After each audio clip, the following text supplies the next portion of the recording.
Hello everyone, हमने previous video में देखा था कि गुड्स को कैसे कैसे क्लासिफाई किया जाता है। हमारा नेक्स्ट कंसेप्ट होगा कि स्टॉक किसे कहते हैं और फ्लो किसे कहते हैं। तो हम स्टार्ट करते हैं। What is stock? स्टॉक का मतलब होता है एक ऐसी क्वांटिटी जिसे आप मेज़र कर सकते हो as a particular point of time पर।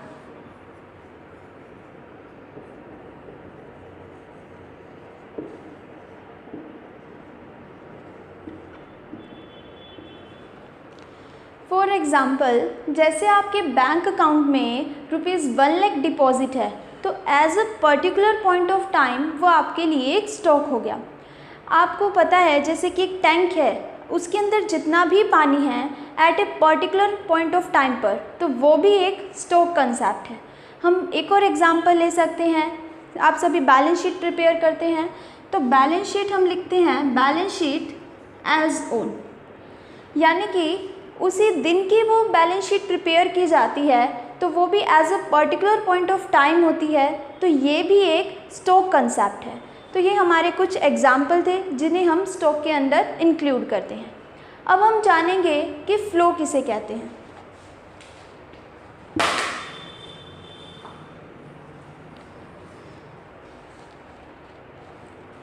फ्लो का मतलब होता है एक ऐसी क्वांटिटी जिसे आप मेज़र कर सकते हो एक स्पेशल पीरियड ऑफ टाइम पर। स्पेसिफाइड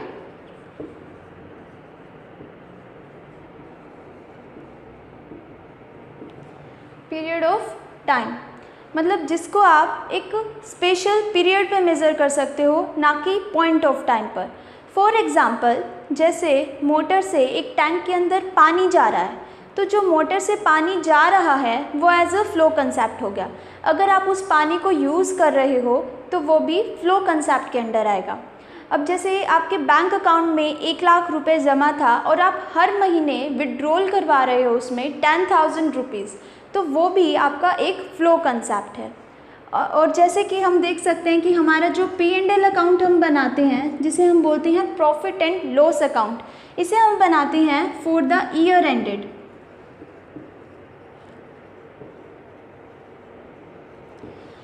यानी कि ये अकाउंट हम पूरे साल का बनाते हैं। इसके अंदर पूरे साल हम एक्सपेंसेस, इनकम हमेशा नोट करते हैं। तो इसके अंदर पर हावर, पर वीक, पर मंथ जितनी भी ट्रांजैक्शंस आती हैं, तो वो सारी एज अ फ्लो कंसेप्ट की जाती हैं। तो अब हम देखेंगे कि स्टॉक में और फ्लो में क्या डिफरेंस है। स्टॉक मतलब जिसे आप एक पर्टिकुलर टाइम पर मेज़र करते हो,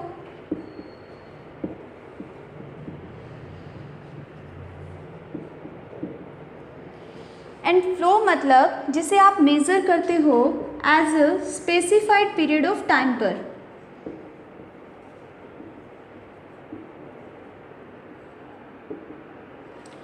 जो आपका स्टॉक होता है वो आपका टाइम डायमेंशनल नहीं होता।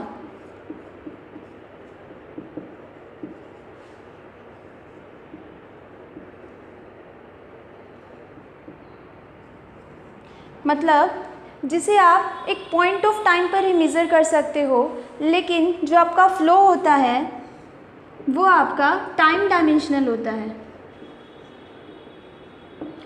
मतलब जिसे आप पर हावर, पर week, per month, per year आप मेज़र कर सकते हो। इसका एक मोस्ट इम्पॉर्टेंट एग्जाम्पल है कि स्टॉक हमेशा फ्लो पे डिपेंड होता है और फ्लो हमेशा स्टॉक पर डिपेंड होता है।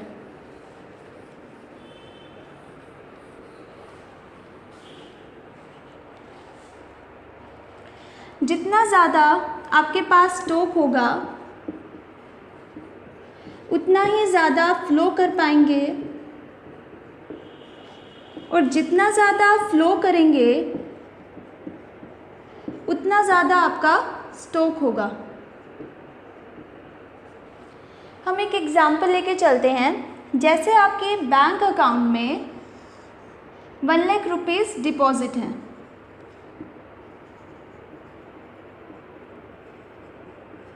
ये आपके लिए एक स्टॉक हो गया, क्योंकि पर्टिकुलर पॉइंट ऑफ टाइम पर आपके पास अभी इतने पैसे हैं। आप हर मंथ 10,000 रुपीज़ पर मंथ आप डिपॉजिट करवा रहे हो।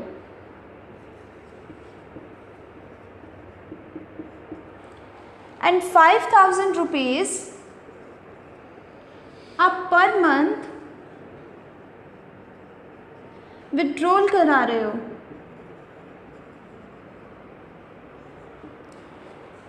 डिपॉजिट भी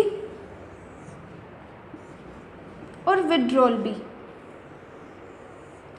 ये दोनों ही आपके फ्लो कंसेप्ट हैं।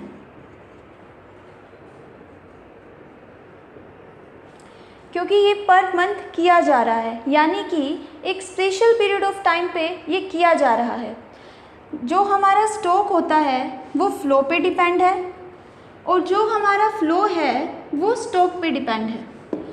जब आप डिपॉजिट कराते हो 10,000 पर मंथ, तो जिसकी वजह से आपका स्टॉक हमेशा मेंटेन रहता है, और जब आप पर मंथ 5,000 विड्रॉल कराते हो तो जिसकी वजह से आप फ्लो करवा पाते हो। तो कह सकते हैं कि फ़्लो स्टॉक पे डिपेंड करता है और स्टॉक भी फ़्लो पे डिपेंड कर सकता है।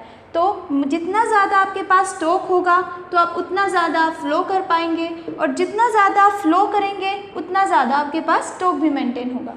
तो ये था basic difference between stock and flow में। हमारा नेक्स्ट बेसिक कंसेप्ट है investment. Investment means increase in stock of capital, जहाँ हमारा इन्वेंट्री भी इंक्रीज होता है और जहाँ हमारी फिक्स एसेट्स भी इंक्लूड होती हैं। इन्वेस्टमेंट को हम आई से डिनोट करते हैं। I means investment and K means capital stock and delta means change. Delta K means change in capital stock during an accounting year. जो कैपिटल स्टॉक है, चेंज इन कैपिटल स्टॉक, उसे हम capital formation भी बोलते हैं। तो इसीलिए investment भी कैपिटल फॉर्मेशन के इक्वल होता है।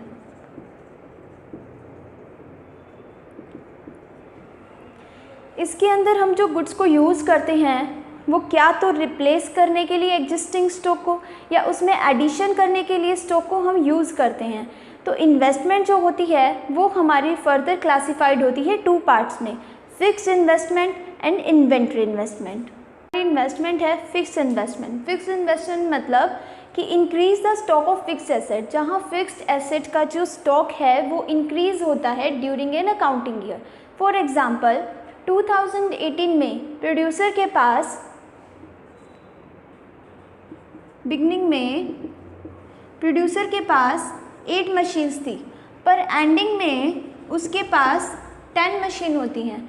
तो हम यहाँ से फिक्स इन्वेस्टमेंट निकालने का हमारा फॉर्मूला होगा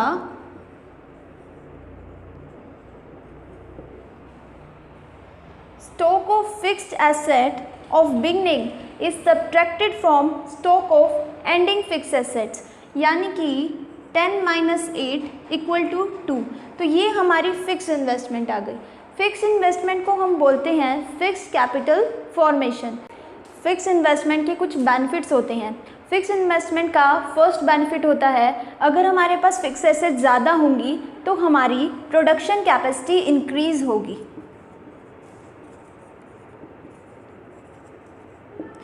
दूसरा बेनिफिट हमें ये मिलता है कि हमारी इकोनॉमिक ग्रोथ ज़्यादा होगी।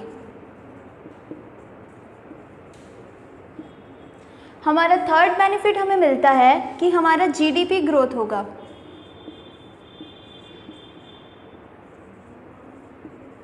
और जितनी ज़्यादा फिक्स एसेट्स होंगी उतना ही हमारे पास आउटपुट भी ज़्यादा होगा।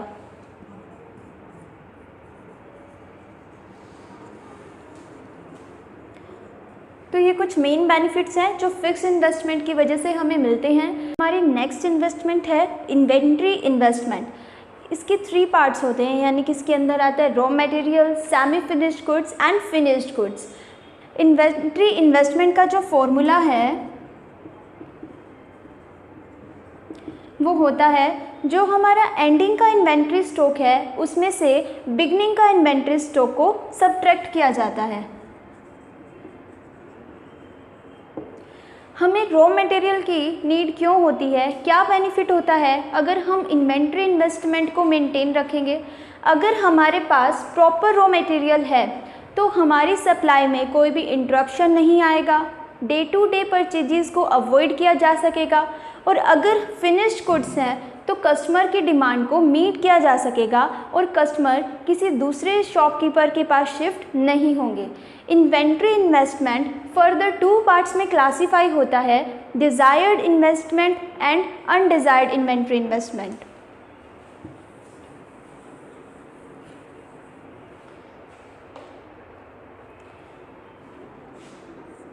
Desired and undesired. Desired inventory investment means जो कि प्लान्ड होता है और जहां हम अपने फ्यूचर डिमांड को भी मेंटेन करते हैं, और अनडिज़ायर्ड मीन्स जो अनप्लान्ड होता है और जहां डिमांड लो होती है एक्सपेक्टेड से डिमांड से।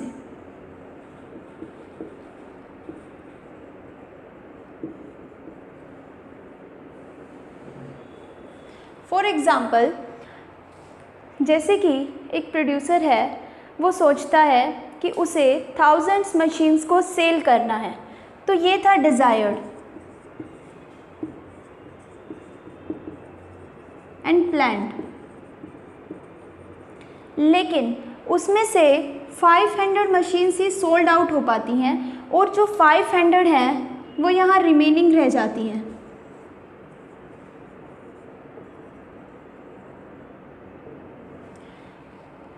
ये हमारी अनप्लान्ड है, यानी कि अनडिज़ायर्ड इन्वेंट्री हमारी ये है। तो ये हमारा डिज़ायर्ड है, ये हमारा अनडिज़ायर्ड है, यानी कि इनकी कस्टमर जो है वो डिमांड नहीं कर रहा। तो यहाँ हमारी जो डिमांड है वो एक्सपेक्ट जितना प्रोड्यूसर ने किया था उससे कम है, जिसकी वजह से प्रोड्यूसर को लॉसेस हो सकते हैं। हमारी नेक्स्ट टर्म है gross investment. Gross investment means जिसमें हमारा डेप्रिसिएशन इंक्लूड होता है, और नेट इन्वेस्टमेंट मीन्स जिसमें डेप्रिसिएशन इंक्लूड नहीं होता। यही इनमें एक बेसिक डिफरेंसेस है। हमारी नेक्स्ट टर्म है डेप्रिसिएशन। डेप्रिसिएशन मीन्स जब भी एक फिक्स एसेट्स को यूज़ किया जाता है तो उसकी वैल्यू डेप्रिशिएट होती है, जिसके लिए डेप्रिसिएशन को चार्ज किया जाता है। जैसे कि नॉर्मल वियर एंड टियर हो गया, या कोई भी एक्सीडेंटल डैमेजेस हो गया, या कोई भी एक्सपेक्टेड ऑब्सोलेंस की वजह से, तो हमें डेप्रिसिएशन चार्ज करना पड़ता है। हमारी नेक्स्ट टर्म है ऑब्सोलेंस। ये 2 पार्ट्स में क्लासीफाई किया जाता है, एक्सपेक्टेड एंड अनएक्सपेक्टेड। एक्सपेक्टेड के अंदर आता है change in demand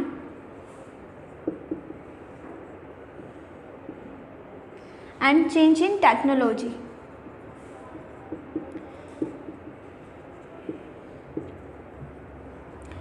change in demand means पहले कंज्यूमर रबर शूज़ को पसंद करते थे, अब वो लेदर शूज़ को पसंद करते हैं।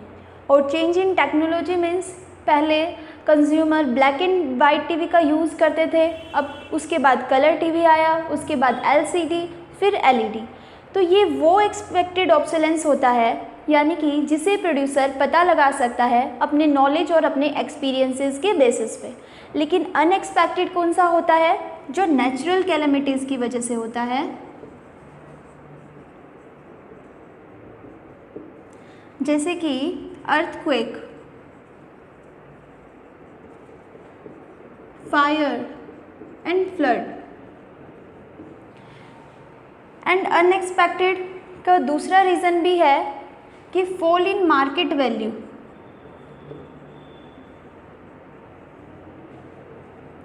यानी कि हम इसमें एक एग्जाम्पल ले सकते हैं रिसेशन, जो कि अनएक्सपेक्टेड है, जिसमें प्रोड्यूसर अपनी नॉलेज और एक्सपीरियंसेस के बेसिस पे पता नहीं लगा सकता। इसको हम कैपिटल लॉसेस भी बोलते हैं।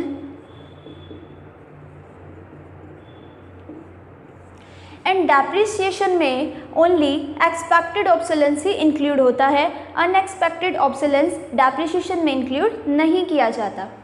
हमारा नेक्स्ट कंसेप्ट है कि इंटरसेक्टर फ्लो क्या होता है। उससे पहले हम कुछ सेक्टर्स को जानेंगे। हमारा फर्स्ट सेक्टर है हाउस होल्ड सेक्टर, जिसमें हमारे कंज्यूमर्स आते हैं जो ओनर होते हैं फैक्टर ऑफ प्रोडक्शन के।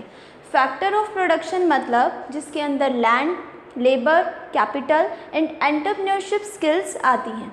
हमारा नेक्स्ट सेक्टर है प्रोड्यूसर सेक्टर्स। प्रोड्यूसर सेक्टर जिसमें प्रोड्यूसर्स आते हैं जो प्रोडक्शंस करते हैं गुड्स एंड सर्विसेज का और जो फैक्टर ऑफ सर्विसेज को हायर करते हैं। नेक्स्ट में आता है गवर्नमेंट सेक्टर, जो वेलफेयर के लिए काम करती है, जो लॉ और ऑर्डर को मेंटेन करती है और जो डिफेंस के लिए काम करती है। नेक्स्ट सेक्टर है हमारा एक्सटर्नल सेक्टर, जिसमें वो सारी एक्टिविटीज़ आती हैं जो एक डोमेस्टिक इकोनॉमी और रेस्ट ऑफ द वर्ल्ड्स के बीच में की जाती हैं। फॉर एग्ज़ाम्पल जैसे कि export, import and flow of capital. हमारी जैसे कि इंडिया है, अगर इंडिया से कोई भी सामान रेस्ट ऑफ वर्ल्ड में जाएगा तो उसे हम एक्सपोर्ट कहेंगे। अगर इंडिया के अंदर रेस्ट ऑफ द वर्ल्ड से कोई भी सामान आएगा तो उसे हम इंपोर्ट कहेंगे। तो ये कुछ हमारे मेन सेक्टर्स थे। अब हम जानेंगे कि इंटर सेक्टर फ्लो क्या होता है। जब ये सभी सेक्टर एक दूसरे पर डिपेंड होते हैं तो इसे हम इंटर सेक्टर फ्लो कहते हैं। फॉर एग्ज़ाम्पल जैसे कि प्रोड्यूसर है, कंज्यूमर है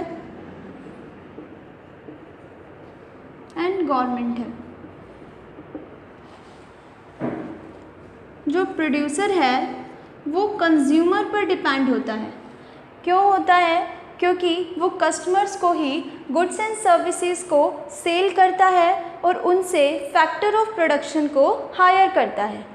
ऐसे ही जो कंज्यूमर्स हैं वो प्रोड्यूसर पर डिपेंड करते हैं, क्योंकि इन्हें अपनी वांट सेटिस्फैक्शंस के लिए गुड्स एंड सर्विसेज की नीड होती है और ये ओनर होते हैं फैक्टर ऑफ प्रोडक्शंस के।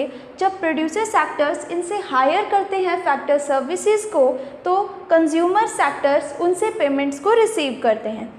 ऐसे हमारी गवर्नमेंट सेक्टर्स है जो प्रोड्यूसर पर भी डिपेंड करती है और कंज्यूमर पर भी डिपेंड करती है। क्यों? क्योंकि गवर्नमेंट वेलफेयर के लिए काम करती है तो गवर्नमेंट को टैक्स की ज़रूरत पड़ती है। Producer sector and consumer sector ये दोनों भी गवर्नमेंट पर डिपेंड होते हैं वेलफेयर के लिए, लॉ के लिए एंड डिफेंस के लिए। तो इसीलिए इसे इंटर सेक्टरल फ्लो कहा जाता है, क्योंकि सारे सेक्टर एक दूसरे पर डिपेंड करते हैं। इंटर सेक्टर में दो तरह से फ्लो किया जाता है, गुड्स एंड सर्विसेज की फॉर्म में एंड मनी की फॉर्म में। जो गुड्स एंड सर्विसेज की फॉर्म में फ़्लो किया जाता है उसे हम रियल फ्लो कहते हैं और जो मनी फॉर्म में फ़्लो किया जाता है उसे हम मनी फ्लो कहते हैं। इंटर सेक्टर फ्लो में दो तरह से फ़्लो किया जाता है, जो गुड्स एंड सर्विसेज की फॉर्म में होता है और मनी की फॉर्म में होता है। गुड्स एंड सर्विसेज की फॉर्म में जो फ़्लो किया जाता है उसे हम रियल फ़्लो कहते हैं और जो मनी की फॉर्म में फ़्लो किया जाता है उसे हम मनी फ़्लो कहते हैं। जैसे कि हाउस होल्ड सेक्टर है, प्रोड्यूसर सेक्टर से गुड्स एंड सर्विसेज लेते हैं and producer sector household sector से फैक्टर सर्विसेज लेते हैं। This is called real flow, क्योंकि यहाँ पे गुड्स एंड सर्विसेज का फ्लो किया जा रहा है, तो this is known as real flow. Household sectors जो गुड्स एंड सर्विसेज लेते हैं प्रोड्यूसर सेक्टर से उसकी पेमेंट करते हैं। ऐसे ही प्रोड्यूसर सेक्टर्स जो फैक्टर सर्विसेज लेते हैं हाउस होल्ड सेक्टर से उसकी पेमेंट करते हैं। जब house hold sector producer sector को पेमेंट कर रहे हैं और जो producer sector household sector को पेमेंट कर रहे हैं वो मनी फॉर्म में की जाती है, इसीलिए ये पेमेंट जो है वो मनी फ्लो के अंदर आती है।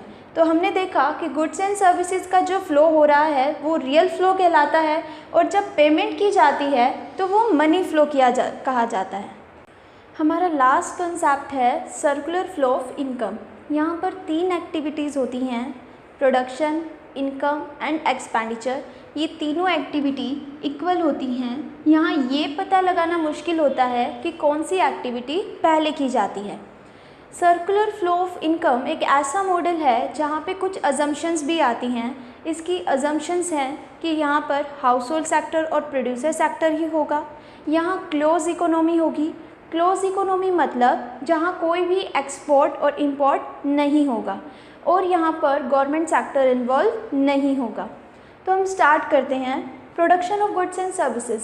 आप सबने देखा था कि जो एक प्रोड्यूसर है वो गुड्स एंड सर्विसेज प्रोड्यूस करता है कंज्यूमर के वांट्स को सेटिस्फाई करने के लिए, और साथ ही साथ उनसे फैक्टर सर्विसेज भी हायर करता है।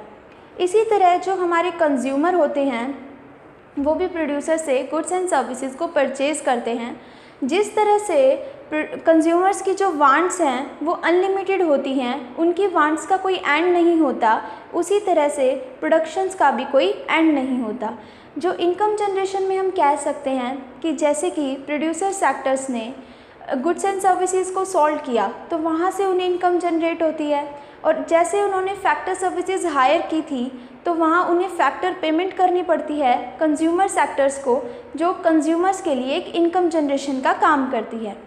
एक्सपेंडिचर में प्रोड्यूसर सेक्टर भी एक्सपेंडिचर करते हैं और कंज्यूमर सेक्टर भी एक्सपेंडिचर करते हैं। जैसे कि कंज्यूमर सेक्टर्स ने गुड्स एंड सर्विसेज की पेमेंट की, और प्रोडक्शन सेक्टर ने जो फैक्टर सर्विसेज हायर की उसके लिए पेमेंट की, तो दोनों ही एक्सपेंडिचर करते हैं। अब हम यहाँ एक एग्जांपल लेके चलते हैं। फॉर एग्जांपल जैसे HUL कंपनी है, यानी कि हिंदुस्तान यूनिलीवर लिमिटेड कंपनी, वो गुड्स का प्रोडक्शन करती है